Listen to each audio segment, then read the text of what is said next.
اچھا، بیوی بھی صاحب نصاب ہے اور بچے بھی صاحب نصاب ہے، تو ایک قربانی کافی ہوگی یا ہر بندے کے لیے الگ سے قربانی ہے؟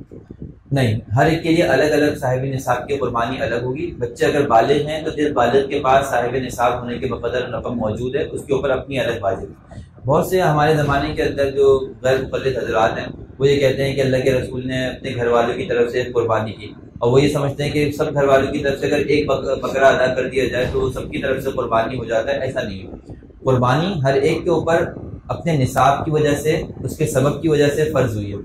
تو جس آدمی کے پاس بھی نصاب موجود ہے اس کے اوپر قربانی فرض ہے۔ تو شوہر اگر صاحب نصاب ہے تو اس کے اوپر فرض ہے، بیوی اگر صاحب نصاب ہے تو اس کے اوپر الگ فرض ہے، اور بچوں میں اگر کوئی بالغ ہے اور وہ صاحب نصاب ہیں تو ان کے اوپر الگ اپنی قربانی فرض ہے۔ اچھا مفتی صاحب، اگر میں کسی کو وکیل بنا دوں قربانی کا تو یہ درست ہے؟ آج کل یہ بھی بہت چل رہا ہے، آپ نے دیکھا ہوگا وقف قربانی کا رواج ہو چکا ہے ہمارے معاشرے کے اندر، اور بہت زیادہ مقدار کے اندر لوگوں کا رجوع اب سمجھیں عملی قربانی کرنے کے بجائے کہ وہ قربانی کا حصہ لیں، وقف قربانی کا ہوتا ہے۔ اس کی دو وجوہات ہیں اس کی وجہ کی اس کو کرنے کی۔ ایک وجہ تو یہ ہے کہ یہ سستی ہو جاتی ہے، اور دوسری وجہ یہ ہے کہ اس کے اندر یہ نیت ہوتی ہے کہ چلو یہ معاملہ سارا کا سارا گوشت جو ہے ان غریب علاقوں تک پہنچا دیا جائے گا جہاں پر قربانی کرنے کے اسباب و ذرائع نہیں ہیں، یا جو غریب علاقے ہیں وہاں کھانے پینے کے اعتبار سے تھوڑے سے مسائل ہیں،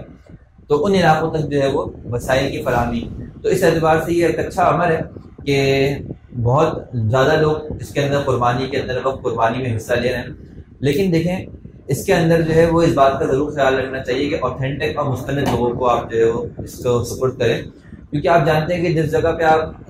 اجتماعی قربانی میں حصہ ڈالتے ہیں نا، تو وہاں پر تو آپ کو پتہ ہے کہ بھئی جانور آتا ہے، جانور تقسیم ہوتی ہے، پھر اس کے بعد آپ گوشت آپ کے پاس آتا ہے، اب آپ کے اوپر آپ چاہے تو تقسیم کر دیں، چاہے اپنے پاس رکھ لیں کھا لیں، جیسے قربانی کے جانوروں کے بارے میں حکم ہے۔ لیکن وقف قربانی کے اندر ہوتا یہ ہے کہ وہ اتنے دور دراز علاقوں میں ہو رہی ہے کہ جہاں پہ آپ تصدیق نہیں کر سکتے، تحقیق نہیں کر سکتے۔ صحیح